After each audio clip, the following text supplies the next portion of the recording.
ايه رأيك في الفيديو ده اقولك سر من اسرار ان الفرش بتاعك يكون نضيف جدا؟ وحرفيا لو عملت البخاخة دي عندك انسي ان انتي فرشك يكون متسخ او في اي بقع خالص وبدون مجهود. يعني عايزة اقولك مع البخاخة دي هترتاحي وتوفري جدا. يلا بسم الله نبدأ مع بعض ونشوف المنظف الحلو ده او المسحوق الحلو ده عملناه ازاي. وده لايه بالظبط؟ بصوا انا هنا بستخدم الدورق ده للمنظفات والخلطات اللي انا بعملها، مخصصاه يعني للموضوع ده.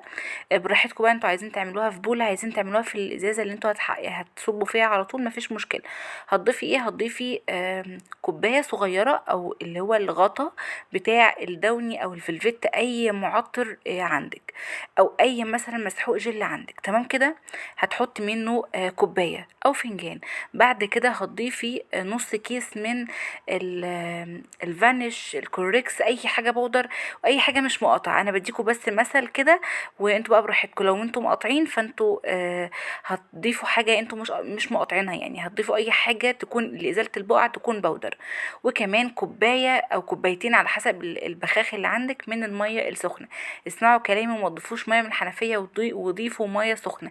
هتفرق فعلا جدا جدا في نظافه الفرش بتاعك. وزي ما انتم شايفين كده قلبتهم مع بعض، ومجرد ما حطيت الميه السخنه، عايزه اقول لك الفوران بدأ يشتغل معايا وبقى زي الفل.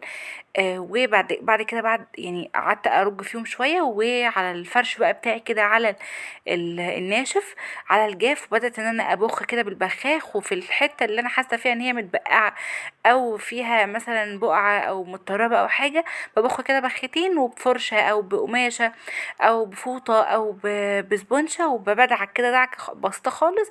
وبس خلاص، ممكن بقى اسيب الشباك مفتوح كده او المروحه شغاله على البقعه اللي انا عملتها دي عشان بس تنشف معانا. هي كده كده اصلا اوريدي، لو ما شغلتيش مروحه او اي حاجه هي تنشف على طول، لان زي ما قلت لكم احنا عاملينها على الجاف او على الناشف بدون ميه.